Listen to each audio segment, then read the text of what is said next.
Doctor Dhananjay Datar यांना मिळालेले पुरस्कार. Forbes award retail, Dubai, UAE. Forbes top Indian leader in the Arab world, UAE. International star for quality and leadership award, Paris, France. Biz business excellence award, Germany. International gold star award, हाँगकाँग. Commercial prestigious award, Spain. Gold medal award, Spain. Excellence marketing award from WCRC, Dubai, UAE. Lifetime achievement award, Dubai, UAE. Entrepreneur of the year masala award, Dubai, UAE. Best entrepreneur award, Oxford, UK. Best manager award, Oxford, UK. Peak of success award, USA. Best enterprise award, Dubai, UAE. Perfection of quality and ideal performance award, Geneva, Switzerland. GMBF business excellence award, Mumbai, Bharat. Bharat Vikas Ratna award, नवी दिल्ली, भारत.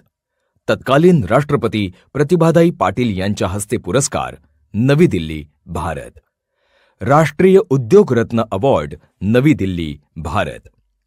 ज्येष्ठ नेते शरद पवार यांच्या हस्ते पुरस्कार, मुंबई, भारत. आशा भोसले यांच्या हस्ते Umed award, Pune, Bharat. Most promising leader award, Dubai, UAE. Quality brand award, Mumbai, Bharat. विश्व साहित्य संमेलन अवॉर्ड, दुबई, UAE. महाराष्ट्रातील एका छोट्या गावातून सुरू झालेला धनंजय दातार यांचा प्रवास. त्यांनी दुबईत मसाला किंग बनण्यापर्यंतची मजल मारली. त्यांच्यापासून प्रेरणा घेत महाराष्ट्रातून आणखी नवे उद्योजक निर्माण व्हावेत यासाठी अनेक ठिकाणी दातार स्वतः मार्गदर्शन करण्यासाठी जातात.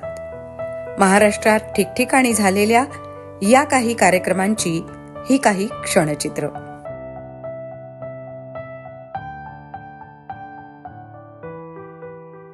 धनंजय दातार यांच्या मसाला किंग या पुस्तकाच्या पहिल्या आवृत्तीचं प्रकाशन प्रसिद्ध अभिनेत्री माधुरी दीक्षित यांच्या हस्ते झालं.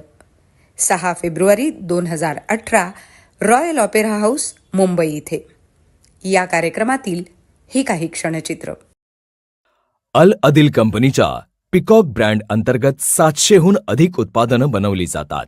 त्यांच्या प्रमुख श्रेणी पुढीलप्रमाणे: भारतीय मसाले, विविध डाळी, मिश्र पीठ, तांदूळ, लोणची, चटण्या, पापड, सुकामेवा, नट्स, मुखवास, फरसाण, नमकीन, मसाल्याचे पदार्थ, झटपट पदार्थ, इन्स्टंट, डबाबंद खाद्यपदार्थ, भारतीय खाद्यपदार्थ. आता आपण ऐकत होतात संचित वर्तक यांच्या आवाजात धनंजय दातार लिखित मसाला किंग, आठवणींचा प्रवास. ही 2022ची प्रस्तुती आहे.